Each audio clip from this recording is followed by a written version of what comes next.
For me, the ANC is on its way out. Your surveys, and you guys do lots of surveys, essentially they are giving the same message. Yeah. That the ANC is on its way out. The second most important party is the DA. So the question is, what is the future of the DA? Yes. So let's forget the ANC. The ANC is the past and it's petering out. They are fighting amongst themselves and it's fragmenting. If you look at all the new parties that are there, most of them are set up by people from the ANC. Yes. MK Party, EFF, Rise Mzansi, what have you. Yes. There are so many of them, but they have ANC roots. So the ANC is dying and it's splintering. Yes. So the question is, what is the future of the DA? So that is really the big question in South Africa when we're talking about the DA. Yeah. Now, I have no crystal ball. Maybe John Steenhuisen has, or Helen, yes. With the two of them, but I haven't got one. But the key question in South Africa today is, what is the future of the DA? And on that point, I was watching you speak, I can't remember on which platform, but a point that you made, which I thought I've been thinking about since I heard that point, was that you said that the capitalist class in South Africa doesn't really have a voice, and that it's an unfortunate thing that it seems as though the DA comes from a similar route of being a primarily middle class party, and one's great fear is, if everything that we've laid out here is true, is that if the DA is in fact a middle class party, that the incentives when it's in governance are not that different from the ANC in governance. And it means that we might just have a kind of, switch over what looks like a political change, but really is a movement, a very small movement. But then on the other hand, I'm sure if we were to have John sitting here with us, he would be at pains to tell us about how the DA comes from the kind of classic liberal tradition in South Africa, and how we had the Helen Suzman and the Progressive Party, and then the Federalist Party, and then the PFP, and we have this whole long lineage, and that the ANC doesn't have that similar kind of rooting, and in fact the classically liberal aspects of the DA, which are the parts that one hopes get the most attention, will win out. So do you think that the DA is capable of, and to tie this back into the point, your point about the capitalist class in South Africa, do you think that there is enough incentive for the DA to actually live up to and fulfills and to be a kind of proto-capitalist party? Or, well, you see, the challenge of the DA, and as you rightly point out, it sees itself as a liberal party. That's its historic root. Yes. But liberalism in South Africa is an English-speaking white ideology. It's not an Afrikaans ideology. It's not an African ideology. It's not a colored ideology. Now, that is the majority of the population of South Africa. Yes.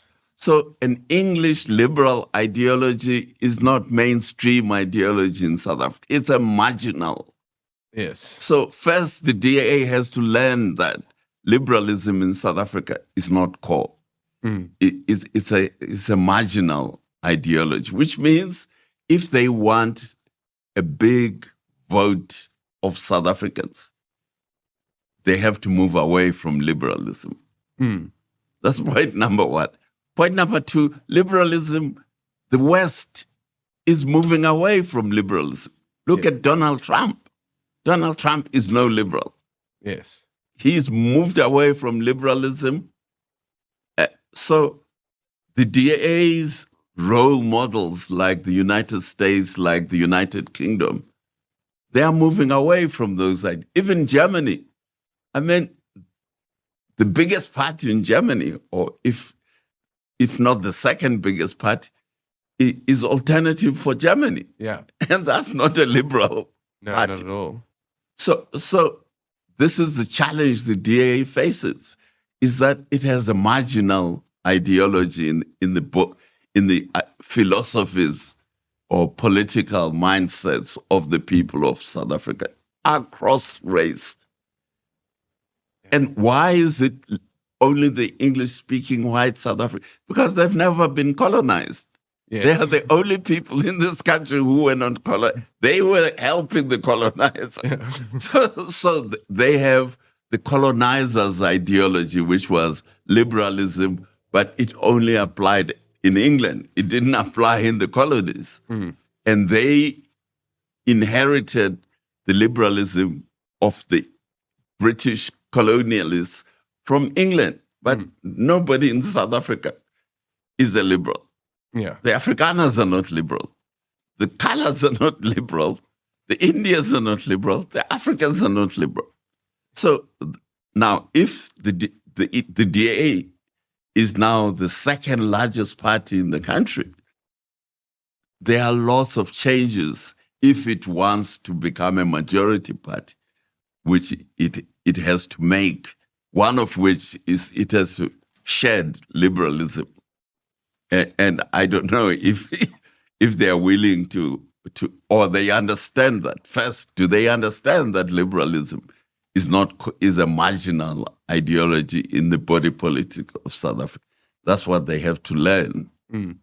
Okay, so you said that the DA has to make a number of changes, and you outlined that number one is to kind of recognizing that liberalism is a marginal ideology, and then second, moving away from it. But what do you think should the DA move towards to be successful in South Africa, but successful politically, so to get voters to come on side, but then also to be successful as a government in South Africa, right? Because one might claim that it would be very good for, say, the DA to move towards a more nationalistic character, because the body politic in South Africa understands nationalism. Yeah, but they've rejected it. So yes. Going there won't help them.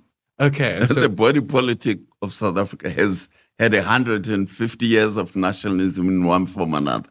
So going there won't help them. That's why EFF, and MK parties, which are still embracing a strong version of African nationalism, they're small parties. Yeah. And so where should the DA then go? Well, I have no idea. Okay. Well, I've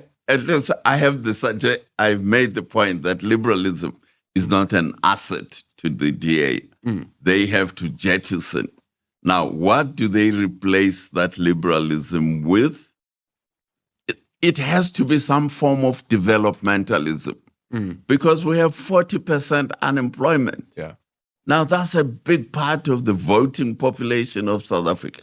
Yeah. So if you want their vote, you have to have a developmental philosophy and policies that incorporate them into the economy. Yeah. Instead of them marginalized where they are. So the DA has to, that's one of the things it has to do. It has to have some kind of a developmental, both ideology and practice. Yeah. Now, one of the core elements of developmentalism in South Africa is suppressing the consumption of the middle class, especially of the African middle class. Yeah. That's how Asia developed, by the way. Asia, Southeast Asia, and East Asia developed by suppressing the consumption of the elite and growing investment. That's how and that's what has to happen in South Africa.